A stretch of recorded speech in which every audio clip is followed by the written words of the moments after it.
लोग अपने कीमती सामान और गहनों को बैंक के लॉकर में रखते हैं क्योंकि शायद इससे सुरक्षित कोई और जगह नहीं है, एक ऐसी जगह जहां आपका कीमती सामान महफूज रह सके।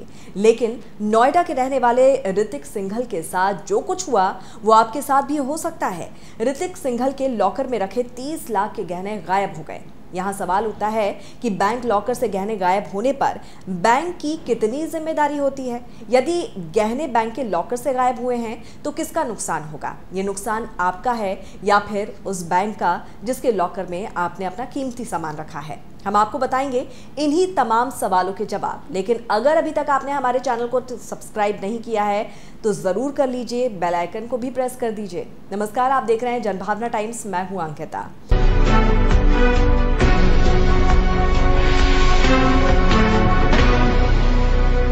अपने कीमती सामान को महफूज रखने के लिए लोग बैंक के लॉकर पर भरोसा जताते हैं। इसके लिए वो सालाना किराया भी चुकाते हैं। जरा सोचिए, लॉकर खोलने पर पता चले कि उसमें रखे सारे पैसे खराब हो गए हैं, चोरी हो गए हैं और बैंक भी उसकी जिम्मेदारी लेने से इनकार कर दे तो फिर क्या होगा?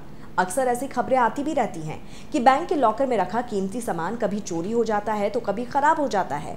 ऐसे ही नोएडा के ऋतिक सिंघल का HDFC बैंक का सेक्टर 121 ब्रांच में खाता है।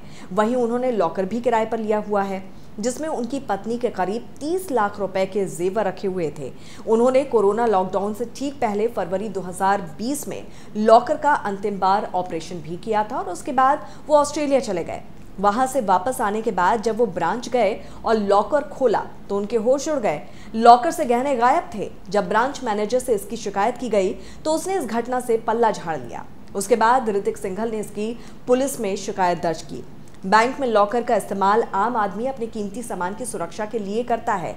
चोरी चकारी की बढ़ती घटनाओं को देखते हुए लोग अक्सर बैंक लॉकर रेंट पर लेते हैं और अपने जेवरात और बहुमूल्य जो भी कीमती चीज़ें होती हैं उसमें रख देते हैं। लेकिन अगर आपका कीमती सामान बैंक के लॉकर से ही चोरी हो जाए तो नियमानुसार इसका जिम्मेदार बैंक नहीं होगा, क्योंकि बैंक लॉकर में रखे सामान के लिए पूरी तरह से वो जिम्मेदार नहीं होता है। हालांकि कुछ विशेष परिस्थितियों में बैंक आपके सामान के नुकसान की भरपाई करता है। तो आइए जानते हैं लॉकर में रखे सामान को लेकर बैंक का क्या कुछ नियम है। जब आप किसी बैंक से लॉकर लेते हैं तो आपके और बैंक के बीच बैंक और ग्राहक का रिश्ता नहीं होता। बैंक अपना लॉकर किराए पर देता है, लेकिन उसमें रखे सामान की जिम्मेदारी बैंक की नहीं होती है।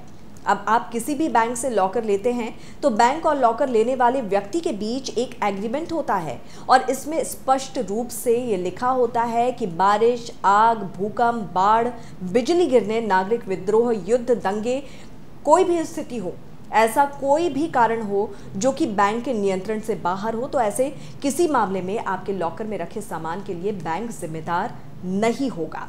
एग्रीमेंट में यह भी लिखा होता है कि आपके सामान की सुरक्षा के लिए बैंक पूरी सावधानी बरतेगा और बेहतर इंतजाम करेगा, लेकिन लॉकर में रखे सामान के लिए बैंक जिम्मेदार नहीं होगा। इसे लेकर रिजर्व बैंक का नियम क्या कहता है वो भी आपको बता देते हैं। बैंक लॉकर में सामान की सुरक्षा का मामला रिजर्व बैंक तक भी पहुंचा है। आपको बता दें कि इस तरह के पहले भी कई तरह के मामले सामने आ चुके हैं। इसके बाद RBI ने इस बारे में कुछ नियम बनाए हैं जो कि जनवरी 2022 से लागू हो चुके हैं। इस नियम के मुताबिक बैंक अब ये नहीं कह सकते हैं कि लॉकर में रखे सामान को लेकर उनकी कोई जिम्मेदारी नहीं है।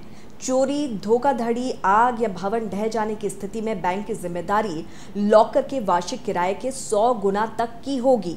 इसके अलावा बैंक के लॉकर की सुरक्षा के लिए हर जरूरी कदम उठाने होंगे।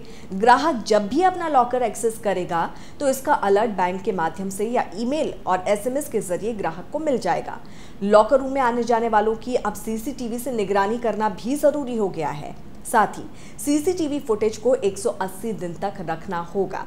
अगर किसी घटना में यह सिद्ध हो जाता है कि लॉकर के सामान का नुकसान बैंक कर्मचारी की मिलीभगत से हुआ है या सुरक्षा व्यवस्था में लापरवाही बरती गई है तो बैंक को इसके लिए जिम्मेदार माना जाएगा। आपको ये जानकारी कैसी लगी ये आप हमें ज़रूर कमेंट करके बताइए, और अगर इसी तरह की कोई और जानकारी भी आप चाहते हैं तो वो भी आप हमें कमेंट के माध्यम से बता सकते हैं। वैसे ये वीडियो आपको कैसा लगा ज़रूर बताइए। नमस्कार।